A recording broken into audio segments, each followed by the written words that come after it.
you tell if someone really loves you? By the look in his eye. Buys me an engagement ring. The way they look at you. Yes, by the expression in their eyes. He buys me passion flowers, that's what he buys me. He just makes me feel important. Oh, well, it's a long time past that now. Look at that. Speaks for itself, doesn't it?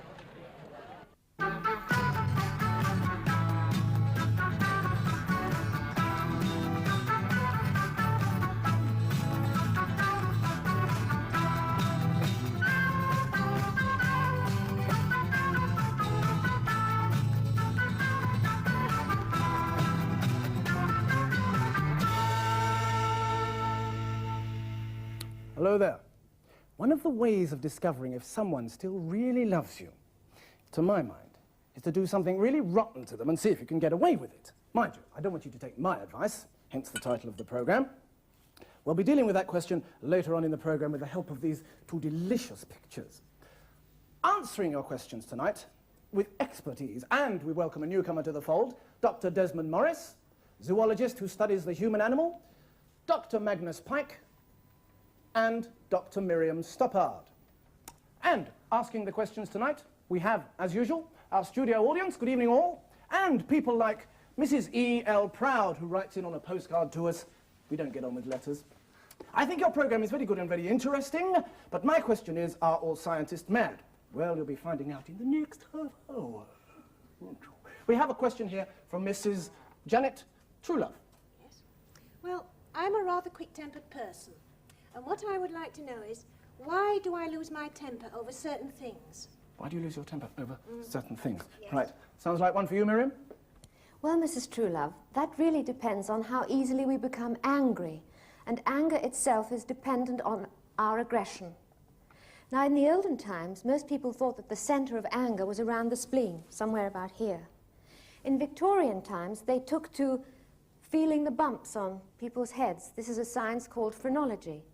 And in fact, they made these beautiful maps with the various emotions that we feel plotted out on china models such as these.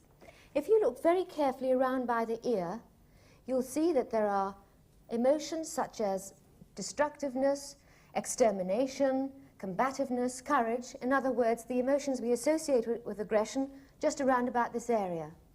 Now, the Victorians thought it was on the outside of the head near our ear. We, in fact, know more than that. And let's just take a look at a cross-section of the brain, because we can see where it actually is. It's deep inside the brain. And the anger center, the hypothalamus, is this very tiny area just here. Now, despite its size, it's extremely important, because it looks after a great many functions, including the control of most of our emotions, anger and calm as well. If we think of our emotions as an orchestra, this little tiny area here, this hypothalamus, is the conductor of that orchestra. So the Victorians were really working on guesswork. We believe we know. And just to show you what we can do with such knowledge, we have some film of a rather dramatic and dangerous experiment which took place in Spain.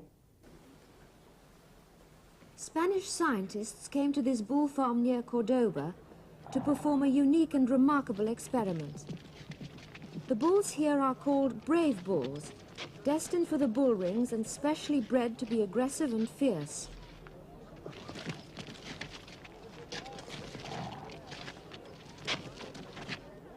An operation was performed on one of the fiercest of these bulls, in which scientists introduced delicate electrical stimulators into the bull's hypothalamus, deep inside its brain.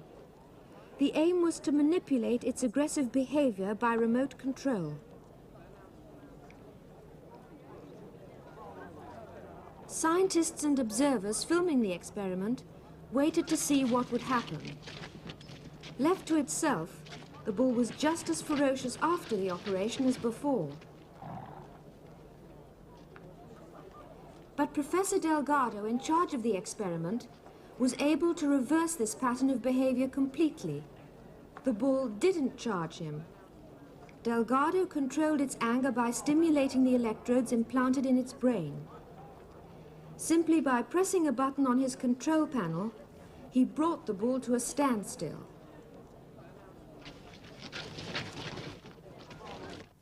Now, in the film, Professor Delgado was able to stop the bull from charging by finding out how to put a brake on its aggression, by implanting electrodes deep into its brain and stopping it from being angry. Now, as far as the human being is concerned, which we're most interested in, and that tiny area I referred to, the hypothalamus, just to give you some idea of how big it is, it's about as big as the end of my little finger. And surprisingly, there are two centers in that organ, one which makes us lose our temper and one which makes us calm. Now, the big question is, can doctors and surgeons find a way to suppress anger in human beings just in the way we saw Professor Delgado do it in bulls? We have in the studio tonight a lady who made medical history. In fact, until 4 years ago, she was a rather violent and aggressive and bad-tempered lady, and the situation got so bad that she and her husband decided that she would have an operation which was the first of its type ever to be performed in Europe. They agreed that surgeons would actually put probes inside her brain and try to block off the anger center. Now, Mrs. Green, I described how you were before your operation. Was that a fair description of how you were? No, not really. Because I wasn't just an angry person, I was a violent person. In what way were you violent? And by that I mean violent. I would do anything. I struck my husband many, many times. I've thrown things at him and done all sorts of violent things. When you had these fits of anger, how did you feel afterwards? I was sorry afterwards, but at the particular time of the anger, I couldn't do anything whatsoever about it. Quite a lot of the times I would get home and she would just be sat there in had a terrible rage. I would try and find out why, and this would send her deeper into a rage. Yes. Finish up by probably something thrown at me and storming out of the house. The number of umbrellas I've broken over his head is nobody's business. I can assure you of that. In fact, we kept the umbrella firms in business for many years, actually. I've thrown everything that can imaginable. Even one morning, I can remember he said something to me. I don't know exactly what it was, but it set me off into a temper, and I just picked the teapot up, which I'd just made full of boiling tea, and threw it at him. Now, you've had the operation. Can you Yes. tell us how you feel now? I feel absolutely marvellous. In what way are you different from before? Well, now I can lead a fuller, happier life. Mrs. Green, if I had to ask you in a few words to say what this operation actually means to you, how has it changed your life? This operation means everything to me. It has changed my life completely. I am now an entirely, I wouldn't say different person, but I am the same person, but I'm different in as much as that I don't lose my temper, and I'm a lot better to live with. And my children are also much happier with their mummy. Mrs. Green's case is a remarkable one, but it's at the very beginning of an area of new research. Some people find it very exciting. Some people think that it's rather dangerous because one shouldn't interfere with human emotions. The operation that Mrs. Green had is in a very experimental stage. In fact, it hasn't even been written up for the medical journals. But it is a start, and the results are encouraging, and undoubtedly there will be more work in this field in the future. Janet, do you want to tell me why you fly off the handle? Why? Well, it's when something makes me angry. What sort Certain of... things. What makes you angry? Women being treated as second-class citizens, for instance. Well, that doesn't make me angry, so... Well, that makes me very angry. Do you all agree with that? No. You don't agree with that? All right. The men said no. Okay. Thank you, Janet.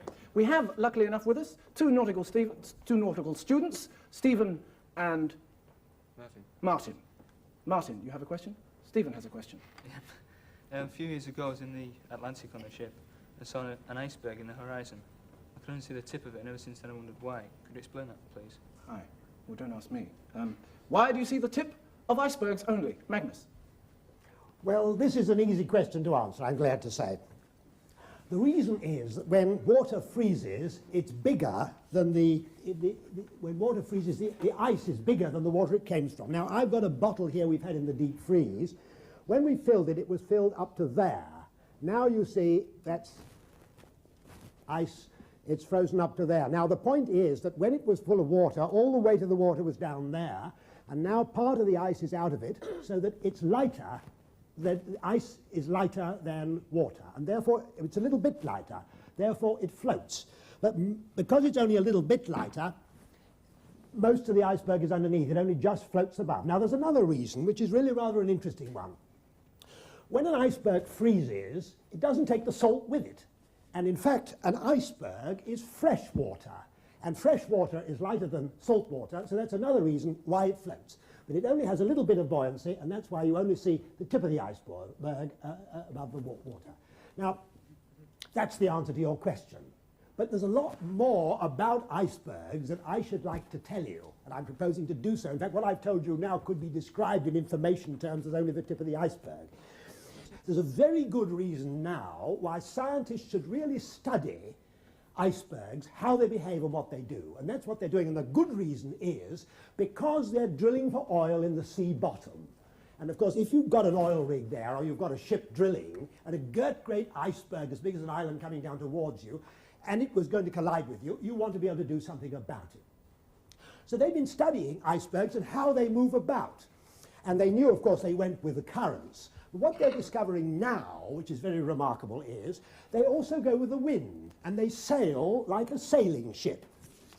In fact, they can tack.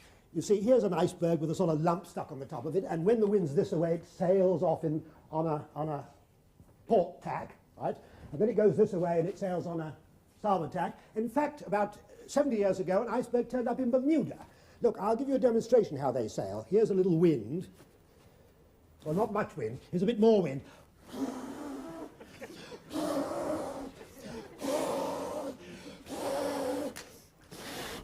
Well, it hasn't got much room to tack there, but the point is that icebergs do go all over the place, and the scientists and the technologists are now beginning to study where they go and how they get on.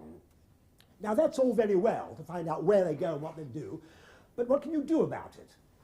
And the answer is, well, you might think you couldn't do very much about it. For example, you can't blow them up. They're too big. They're absolutely enormous. So, in fact, what they have been proving they can do is you can actually, these things as big as an island, you can actually tow them. And one of the oil companies has got a confidential film, which we've been able to obtain, showing how, in fact, you can tow a thing, not as big as the Isle of Wight, but a pretty darn big thing, and here it is.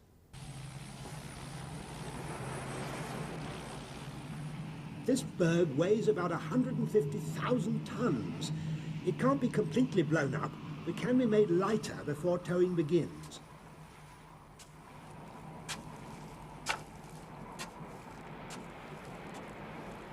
So the engineer packs explosives deep into the ice with a steam drill.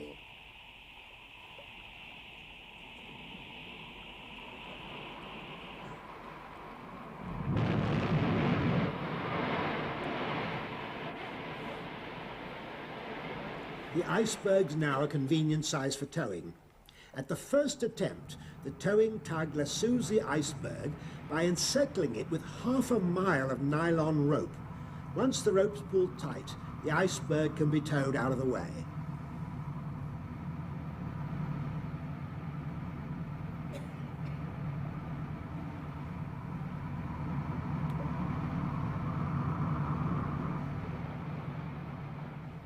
Gentlemen, you happy with that? Yes, thanks. Great. Apropos of nothing, do you watch Coronation Street? Yes, quite often. Quite often. What about that? Your lucky night tonight, because we have, luckily enough, Pat Phoenix.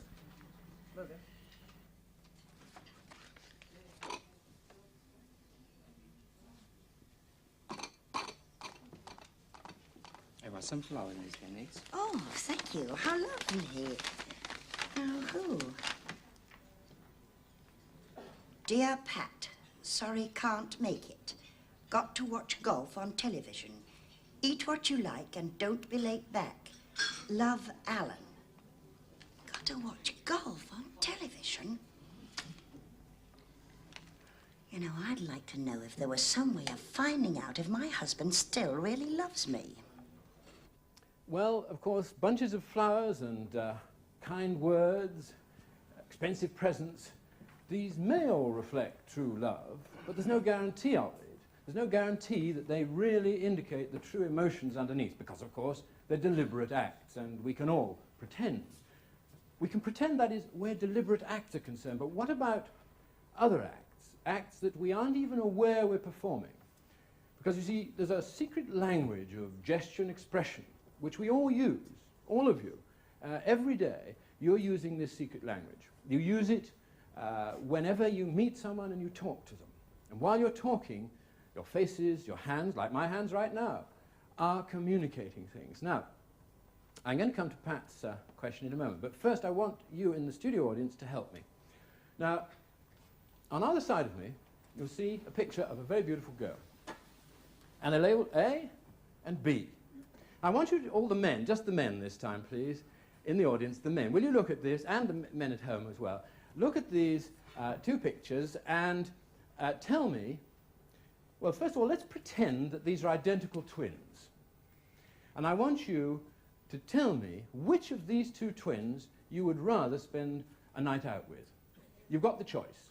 You can either have a night out with A, have a look at A, think about it, think about that night out, or B, imagine having a night out with B. You'd like to have another look at A, and here is B.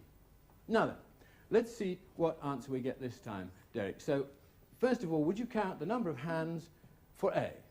All male hands for A? 8. Now, for B, please.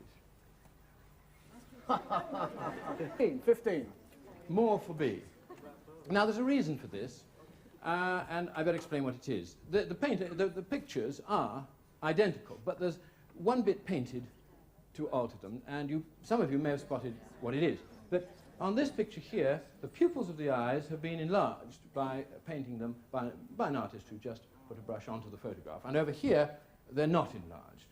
So the only difference between these two pictures is that the pupils here are larger. And more of you chose to spend an evening with this girl rather than this one. Now, what happens when people are falling in love is this, that the pupils dilate whenever you experience a very powerful emotion, love or anger, fear, and if it's a very strong emotional turmoil, as of course happens when you're falling deeply in love, then you get this pupil dilation. Now, you might say, well, surely the eyes really are just working like cameras and they're stopping up and stopping down according to the amount of light. That is true. That is really what pupil change of size is all about. If you go into bright lights, the pupils get smaller. If you go into a dim light, the pupils get larger, just as in a camera, to get the right amount of light going into the eyes. But given the same amount of light, people who are emotionally excited will dilate more. And we are actually unconsciously aware of this. And this is why young lovers gaze into one another's eyes so long.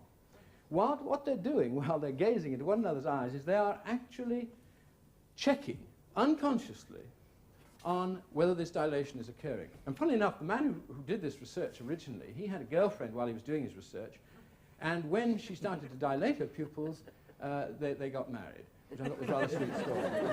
A nice way to use one's research. Desmond, I've got 2 engaged couples right by me now. I'm going to see if it works with them. Now, I want you to look into each other's eyes. Get a bit closer if you like. I mean, after all, you are engaged. Right, that's it, right? It's not too friendly, love. Remember, we're on the telly.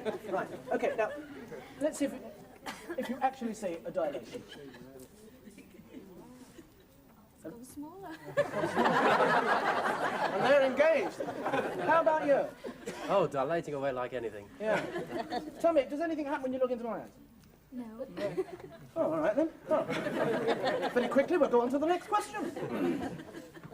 What I would like to know is why some people have sugar in their tea and others don't. Well, the answer to that question is de gustibus non disputandum, which means to say, for those of you who don't speak Latin, there's no accounting for tastes. But there are 2 sides to the question. We can't answer why it is people like sugar.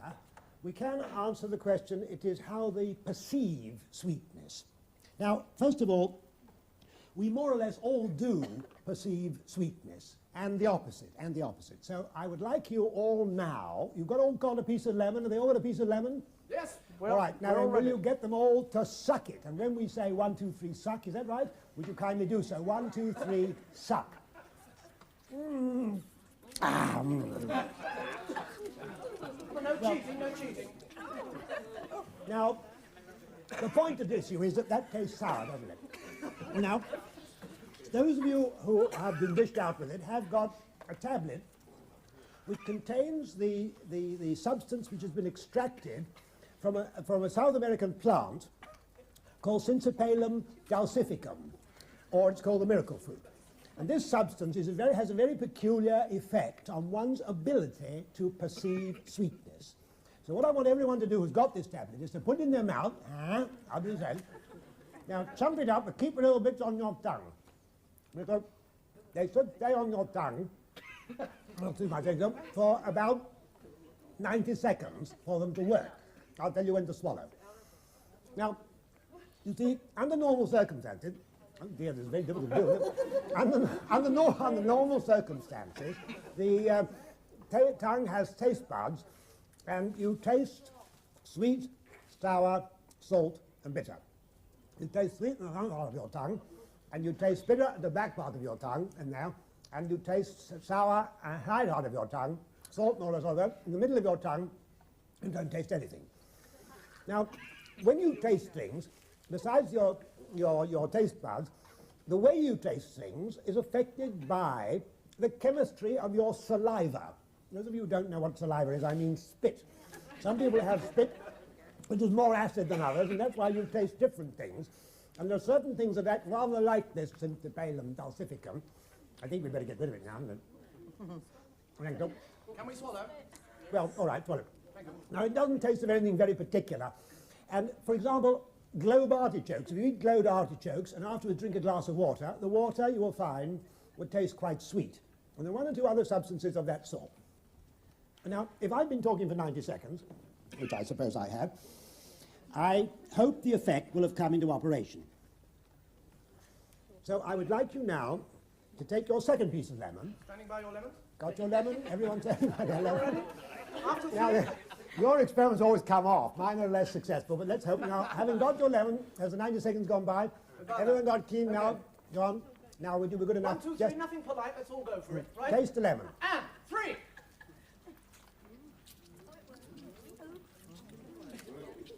Working. Oh yes, it's marvellous, isn't it? Cool. Now the point I'm making is now your perception of sweetness will be changed. It may be for about an hour and a half. You will taste things which are sour, and they will taste to you as if they are sweet. And the funny thing is that if you happen to be going out to a meal and someone is going to buy you a very expensive bottle of wine, don't let them do it this evening, because it'll taste to you like sort of sweet lemonade. And to show you the point, I've got in this decanter here, not what you think, some of Yorkshire Television's most expensive sherry. Not at all. Now then, you're an unbiased observer. What's that?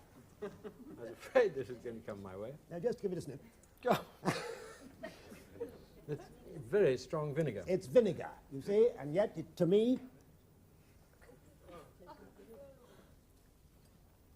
it's rather good. Well, the point of all this is that although we can perceive sweetness and other tastes, we're now beginning to find out a great deal more about it. You can, in fact, modify the way in which you perceive things, and if you suck your lemon now, you'll find it's really quite sickly sweet. So it's a much more complicated thing than you think, and that's only the half of it in the way you taste your lovely food. If I might butt in, somebody in the audience has a question on this subject, actually. Do animals taste things in the same way as we do? First of all, of course, we don't have a sensitive smell and taste like something like a dog, for example. It has been claimed can have a sensitivity of smell which is something like 1,000,000 times that of ours. And another sad fact, as we get older, we get fewer and fewer taste buds, so that the elderly epicure really does have a jaded palate. And he has to have more and more spicy food. So the older you get, the less sensitive your taste will be, I'm sorry to say. Yeah. And that's why, of course, nobody can bake cakes the way Mother used to bake them. Because perhaps that's a lucky thing and Mother was a terrible cook. Right. Well, I've always had a sweet tooth, and now I've got sweet tooth, gums, tongue, palate, the lot. Let's give it a... you always were evil, weren't you? Right, let's try again.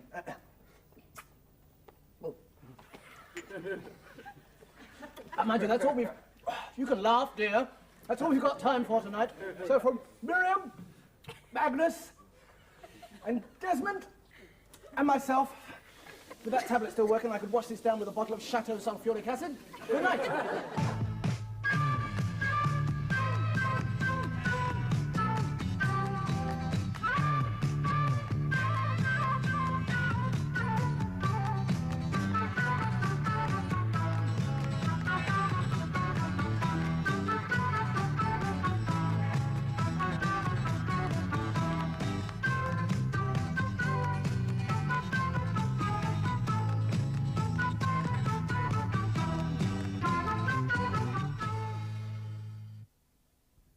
Afraid we won't be able to reply to every questioner individually, but if you have any burning baffler, just write it on a postcard only, please, to Don't Ask Me, Box 500, Leeds, LS1 1TW.